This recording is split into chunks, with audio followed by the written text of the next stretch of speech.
आज हम एक सुनने वाले की भेजी हुई उलझन पर बात कर रहे हैं। ये 27 साल के हैं ओके। और सिचुएशन ऐसी है कि शायद कई लोग इससे जुड़ पाएंगे। हाँ, आजकल रिश्तों में ऐसी उलझनें आम हो गई हैं।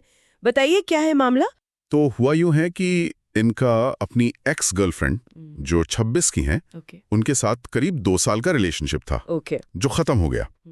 अब हाल ही में उस लड़की की अरेंज्ड मैरिज तय हुई थी, पर वो रिश्ता किसी वजह से टूट गया। अच्छा, शादी तय होने के बाद टूट गई। हाँ, और अब उस लड़की ने वापस आकर हमारे सुनने वाले को शादी के लिए प्रपोज किया है। ओह, ये तो काफी अचानक हुआ होगा। बिल्कुल।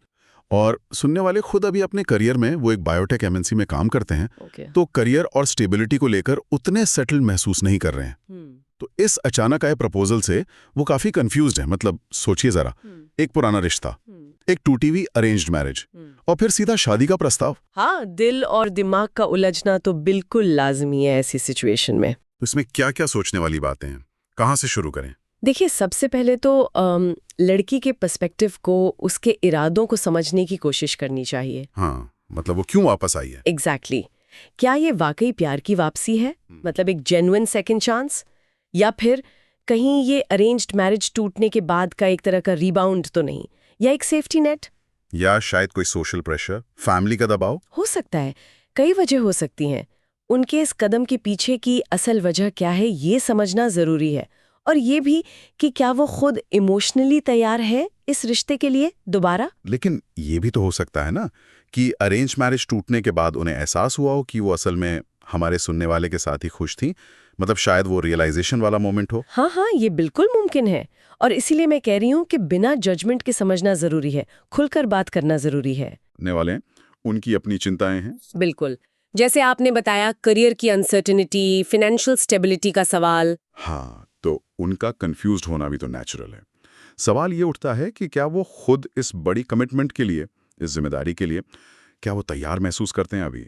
यही तो, ये सिर्फ टाइमिंग का इशू नहीं है, बल्कि रेडीनेस का और शायद कंपैटिबिलिटी का भी गहरा मुद्दा हो सकता है। मतलब ये देखना कि उनकी जो करियर इंस्टेबिलिटी वाली फीलिंग है और लड़की का जो प्रपोजल है, ये आपस में कैसे जुड़ते हैं? बिल्कुल, क्या ये सिर्फ बाहरी हालात हैं जो थोड़े टाइम में बदल जाएंगे, या रिश्ते की बुनियाद से जुड़े कुछ गहरे सवाल हैं जिन पर पहले ध्यान नहीं दिया गया?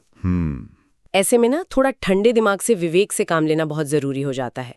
जल्दबाजी में, खासकर जब इमोशंस इतने हाई हों, फैसला लेना अक्सर भारी पड़ता है बाद में। कई लोग शायद ये भी सोचें और पूछना भी चाहेंगे, क्या ये वाकई प्यार है या अकेलेपन से बचने का एक रास्ता? स्पेशली जब ये प्रपोजल अरेंज मैरिज टूटने के फौरन बाद आया है। सही सवाल है। कहीं रिश्ते की बुनियाद सिर्फ एक मजबूरी या एक तरह का पैनिक रिएक्शन तो नहीं बन रही?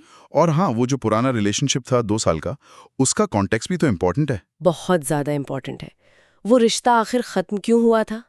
क्या तब कोई रेड फ्लैग्स थे जिन्हें अनदेखा किया गया? मतलब ऐसी कोई चेतावनी या संकेत जिन्हें नजरअंदाज कर दिया गया हो? देखिए, ट्रस्ट, भरोसा किसी भी रिश्ते की जान होता है, स्पेशली जब कोई ब्रेकअप के बाद वापस आता है। क्या वो ट्रस्ट दोबारा बन सकता है पूरी तरह से? ये बहुत बड़ा सवाल है। और इसका जवाब सिर्फ ओपन कम्युनिकेशन से मिल सकता है। दोनों को खुलकर, ईमानदारी से अपनी उम्मीदों पर, अपने डर पर, अपने इरादों पर बात करनी ही होगी। कोई छिपाव नहीं। तो मतलब कोई सीधा हाँ या ना वाला जवाब तो यहाँ है ही नहीं। कोई आसान रास्ता नहीं है। बिल्कुल नहीं, आसान तो बिल्कुल नहीं है।